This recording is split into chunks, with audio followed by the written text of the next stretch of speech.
fira qabu barfatee du'a jedhani. Dhugaa gooftaa ani baay'een gammade. Dhugaa Kiristoosiiti. Baay'ee tokkon gammade. Namni nama gatu, namni nama irraanfatullee Waaqayyo nama gatu, Waaqayyo nama irraanfatu jechuudha. Akkanatti Ganii aramni gad darbattullee osoo hin beekin tikkeetti isheetti fiddee akkasumallee immoo maallaqa ishee irraa ji'a sadii ishee uwwattee akkanumallee uffanni isheetillee eerpoortiitti jalaa badee jechuudha. Hanga kana chaalenjii kana keessatti abdii osoo hin kutatin qaxxe jennaan tigisti bira deemte jechuudha. Tigistii fi Ganniin jaalala isaanii online irratti asii achi wal hawwan wal jaalatan jaalala dhugaa jaalala onnee walii qaban jaalala oromummaa jaalala obbolummaa kutaaf gandaan osoo waliin qoodiin waliif qaban jechuudha. Dhugaa dubbachuuf haala mijeessanii kun akkasitti tigisti deemte Ganniitiin simattee jirti jechuudha. Nagaan daganne nagaa fi araarri jaalalli Waaqayyoo isiniif haa baay'atu. Hordoftootaaf jaallatamtoota akkasumas kabajamtoota maamiloota kiyya nagaan isiniif haa ta'u isiniin jedha. Egaa jechuudha dhugaa Waaqayyooti hiriiyyaa gaarii. Hiriiyyaa namni yoo hiriiyyaa gaarii qabaate barfatee du'a. Maaliif? Hiriiyyaa du'a nama oolchaa miju dhugaa namni akkamitti du'a nama oolcha namaan jedha. Namni tokko guyyaa Waaqayyoo namaa fide du'a hiriiyyaan akkamitti nama oolcha jedha. Dhugaa Rabbii du'a nama oolcha hiriiyyaan. Hiriiyyaan akkamitti du'a nama oolcha beektanii?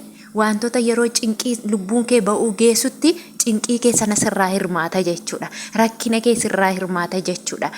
Aarii kee sirraa hirmaata jechuudha. Hiriiyyaa gaarii warri hiriiyyaa gaarii qabdan Waaqayyo umurii isiniif haa dheeressu jechuudha. Egaa akkuma beekamu Ganniidhaanii hin beektu guyyaa geemii ishee bulee kallattumaan tikkeetti ishee fidanii ingaltaa qophaa'ii meeshaa bitadhu uffata bitadhu qopheeffadhu biyyattillee dawwaladhu maatii keettillee nan dhufa jedhii himadhu osoo hin jedhiin jechuudha.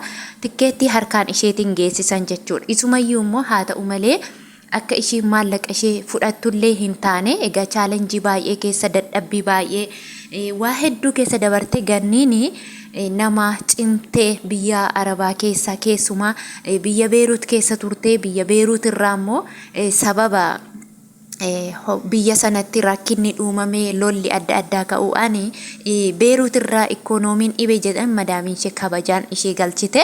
Egaa kabajaan ishee galchiteeti immoo biyya keenya akkuma beekamu waggaa xiqqoo ejjettee jiraachuu hin dandeessu. Ammallee deebitee Ganniin carraa biyya Joordaan yaaltee Joordaan keessa osoo jiraachaa jirtu amma kunoo akka biyya Arabaa sana akka Beeruut sana isheefi ta'uu didee biyya Joordaan keessatti rakkina hedduu dabarsuudhaan lafa qoffortee makiinaa miicee waa hedduu keessa dabarte jechuudha. Obsitee otoo nan dadhabee otoo nan nuffee jettee gara biyya ishee galuu otoo ishiin hin yaadiin garuu Arabni immoo nuffanii arabni immoo ishii dadhabanii hojjettuu kan biraa fidachaa jiru jedhan akkala biyya Arabaa keessatti jechuudha. Dhugaa dubbachuuf hagam yoo ejjette hagam yoo mana isaaniitti dadhabde kabajaa siif hin qaban alagaan halaguma jechuudha. Dhugaa Waaqayyooti waggaa baay'ee ejjedheera kan koo tikkeetti oksitee natti hin fiddulaa ankoo himtee manatti fiddi hankoo anaaf ishiin piisiidhan jedhiina of qopheessaa taa'a yoomiyyuu taanaan piisiisaa ta'u isaan ilkaan isaanii adii.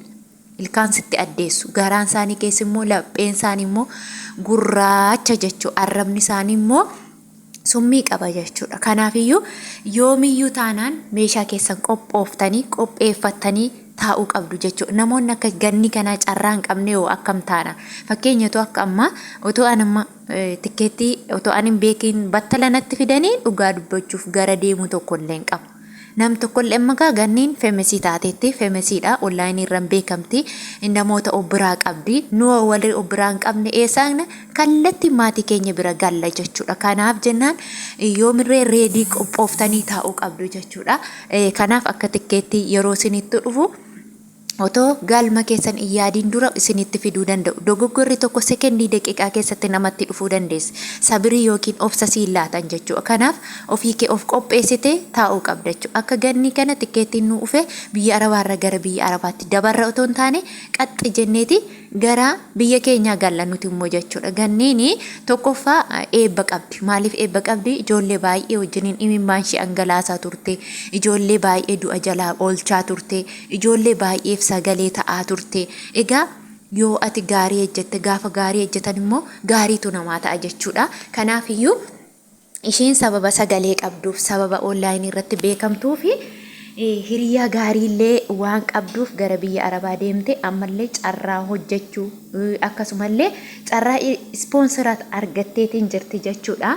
Egaa nuunis immoo waaqayyo waan akkasii nuwaa carroomsu akka carraa kana nuwaa carroomsu madaamii utuu hin beekin tikkeettii nutti fiddummoo rabbiin nurraa haa qabu dhugaa dhugaa waaqayyooti nan sodaadhaani yoo xiqqoo ishee lolee yookiin immoo yoo natti dallanan waanuma amma fidanii tikkeettii kiyya harka kiyyarra buusanii otoo hin beekin biyyatti nagalchan natti fakkaata jechuudha. Maaliif jennaan carraa biyya Arabaa iddoo tokko argachuu hin qabnu hin dandeenyu kaanuti hin dandeenyu maaliif tokkoffaa sagalee hin qabnu.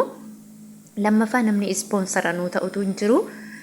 Sadaffaa immoo biyyi kunillee biyya nuti biyya Arabaa keessaa biyyoota biyyatti dabartuu miti jechuudha. Fakkeenya Dubaayitti nama fudhachuu danda'u, Kaayirootti nama fudhachuu danda'u, fakkeenya kan akka Saa'udiifaa kana dhugaa waaqaati. Taasaa iddootti si fudhatanii iddoo tokko si geessan as achitoo qaxxitaa manatti si galchuu malee maaliifi amaxanyoota namaan na'anii garaan isaanii namaan dhiigu waan ta'eef akkuma madaamii gannii kanaati jechuudha. So kanaaf iyyuu rabbi inni ganni gargaaree dhugaa waaqayyooti baga ishee gargaaree baga ishee gammachiise akka gadditetti baga ishee hambisiisine ani baay'ee ishee fi gammadeetiin jira. Isinillee akka ishee fi gammaddan abdii guddaan qaba. Warri isinitti tole immoo like share subscribe godha. Gara maatii kootti dabalamaa isiniin jechuun barbaada. Yaadaa fi qeeqaa yoo qabaatan immoo komentii jalatti naa barreessaa. Ganniidhaan immoo baga gammadde congratulation jedhaa ishii.